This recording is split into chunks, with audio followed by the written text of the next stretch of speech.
Jorinde and Joringel.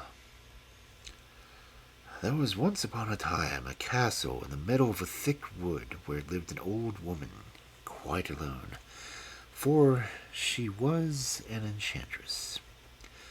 In the daytime she changed herself into a cat or a night owl, but in the evening she became like an ordinary woman again. She could entice animals and birds to come to her, and then she would kill and cook them. If any youth came within 100 paces of the castle, he was obliged to stand still, and could not stir from the spot until she set him free. But if a pretty girl came within this boundary, the old enchantress changed her into a bird, and shut her up in a wicker cage, which she put in one of the rooms of her castle. She had quite 7,000 such cages in the castle, with very rare birds in them. Now, there was once a maiden called Jorinde, who was more beautiful than other maidens, and she had a youth named Joringel, who was just as good looking as she was, and they were betrothed to one another. Their greatest delight was to be together, and so that they might get a good long talk, they went one evening for a walk in the woods. "Take care," said Jorringel, "not to come too close to the castle." It was a beautiful evening, and the sun shone brightly between the stems of the trees along the dark leaves of the forest, and a turtle dove sang clearly on one of the may bushes. Jorinde wept from time to time, and she sat herself down in the sunshine and lamented, and Joringel lamented too. They felt as sad as if they had been condemned to die. They looked round and got quite confused and did not remember which was their way home. Half the sun was still above the mountain, and half was behind it when Joringel looked through the trees and saw the old wall of the castle quite near them. He was terrified and half dead with fright. Jorinde sang, "My little bird with throat so red, sings sorrow, sorrow, sorrow. He sings to the little bird that's dead. Sing sorrow, sorrow, jug, jug, jug." Joringel looked up at Jorinde. She had been changed into a nightingale who was singing jug, jug.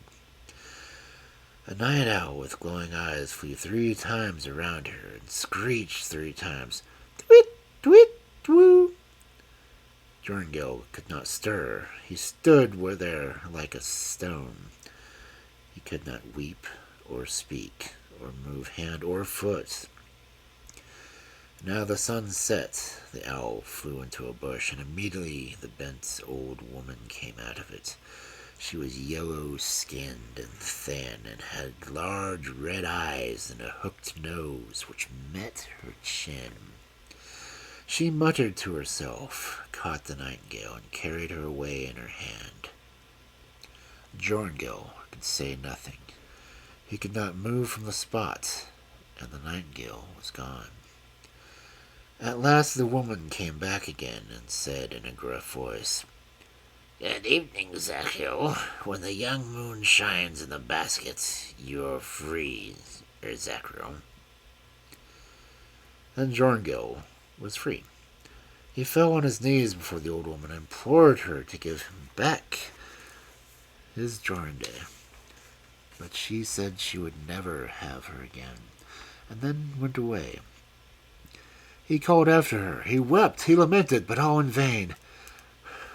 "What is to become of me?" he thought. And then he went away and came at last to a strange village where he kept sheep for a very long time. He often went round the castle while he was there, but never too close. At last he dreamt one night that he had found a blood-red flower which had in its center a beautiful large pearl. He plucked this flower and went with it to the castle, where everything which he touched with the flower was freed of the enchantment. And he got his Jorinde back again through it. When he awoke in the morning, he began to seek mountain and valley to find such flower. He sought it for 8 days, and on the 9th early in the morning he found the bread-blood flower. In its center was a large dewdrop, as big as a most lovely pearl. He traveled day and night with his flower until he arrived at the castle. When he came within 100 paces of it, he did not cease to be able to move, but he went on till he reached the gate. He was delighted at his success and touched the great gate with the flower, and it sprung open. He entered, passed through the courtyard, and then stopped to listen for the singing of the birds. At last he heard it. He went in and found the hall in which was the enchantress, and with her 7,000 birds in her wicker cages. When he saw Joringel, she was furious, and breathed out poison and gall at him, but all she could not move a step towards him. He took no notice of her, and went and looked over the cages and birds, but there were hundreds of nightingales, and how was he to find his Jorinde among them?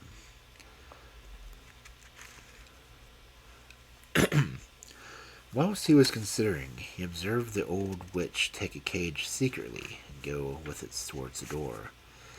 Instantly he sprang after her and touched the cage with the flower, and the old woman as well.